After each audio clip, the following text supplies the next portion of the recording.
Today, we're diving into The Art of Feeling Better, a really personal and honestly super practical book by artist and mental health advocate Matilda Hindle. It's a raw look at the journey from struggle to recovery, and it's just packed with insights that I think can help all of us. So let's jump right in.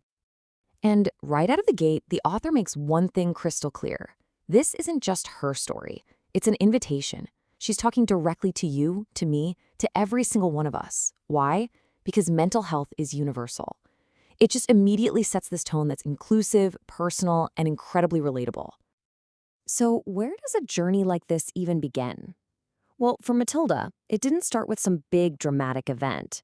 It started with this quiet, persistent, nagging feeling deep down that something was just fundamentally off. Let's dig into how that feeling finally got a name. And this feeling, it took root really, really early on. As a kid, she had this incredibly rich inner world, full of imagination.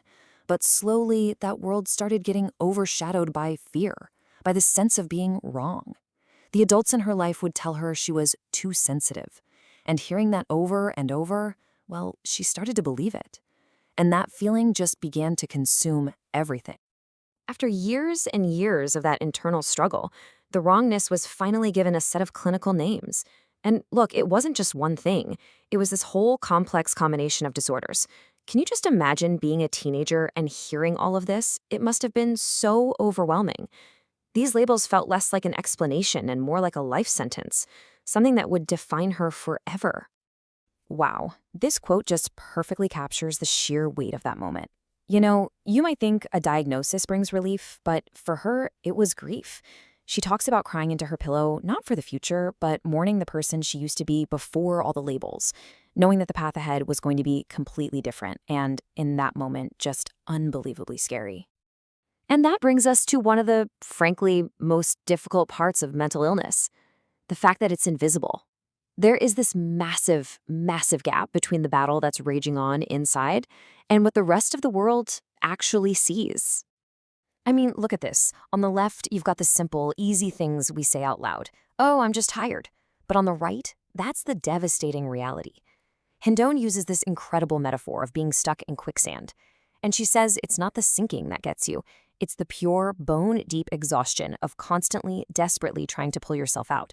That just captures the hidden, all-consuming effort perfectly. And while that feeling of being trapped in quicksand is so isolating, here's the thing you have to remember. You are not alone, not even close. This statistic is a powerful reminder that this struggle is an incredibly common part of being human. It's not a personal failing, it is a shared reality for millions and millions of people. Okay, so if you can't just get over it, then what does recovery actually look like? This is a huge turning point in the story because it's all about realizing that the goal wasn't to be cured. You know, at first, the mission was to find that magic bullet. She tried everything, different therapies, different medications, all the latest wellness trends. She was desperately searching for that eureka moment you see in the movies where everything just clicks into place and you're suddenly better. But it never came. And that just left her feeling like a total failure. Like, why wasn't it working for her? And this quote right here, this is the whole shift. This is the core idea. The real, actual progress started the moment she abandoned the idea of a perfect, permanent cure. The moment she realized recovery isn't a finish line you cross, it's a continuous process of managing and learning and adapting. This reframing is a total game changer. Instead of chasing this impossible, perfect 100%, the focus shifted to small, real, achievable improvements.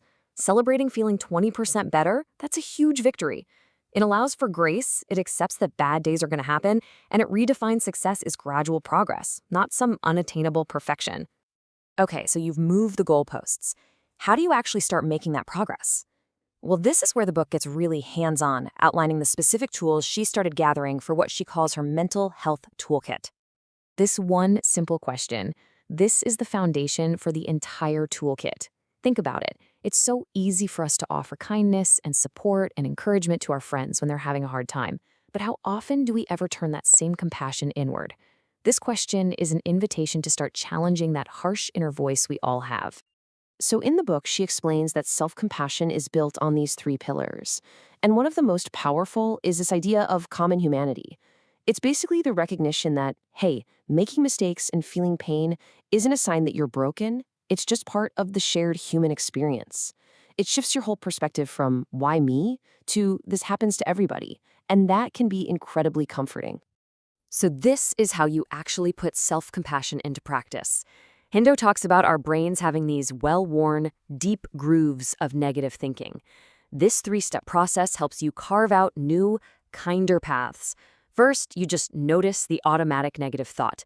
Then you challenge it, which is a huge step. You ask, is this actually true? Is it kind? And then you actively replace it.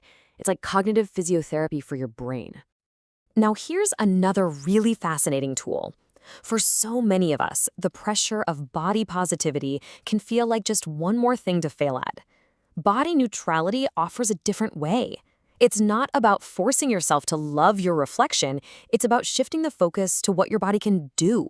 It can breathe, it can walk you through a park, it can hug someone you love.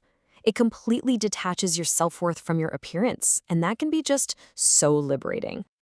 So, when you take all these tools and these mindset shifts and you put them all together, what do they build toward?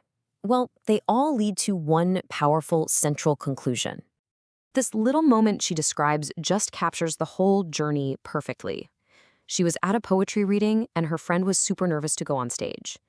Matilda's immediate gut instinct was to say, "Of course you should do it. You're going to be amazing." And then it just hit her, why don't I ever say that to myself? And right there in that moment, she decided to offer herself that exact same encouragement, and she got up on stage. It was this pivotal act of finally becoming her own ally.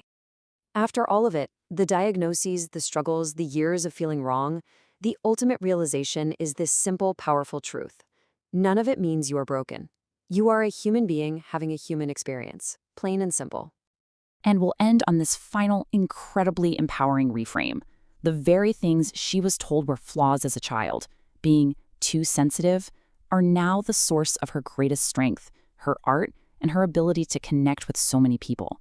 It's a powerful reminder that our struggles don't just have to be survived, they can become the source of our greatest gifts. So think about it. What perceived weakness of yours might actually be a superpower in disguise?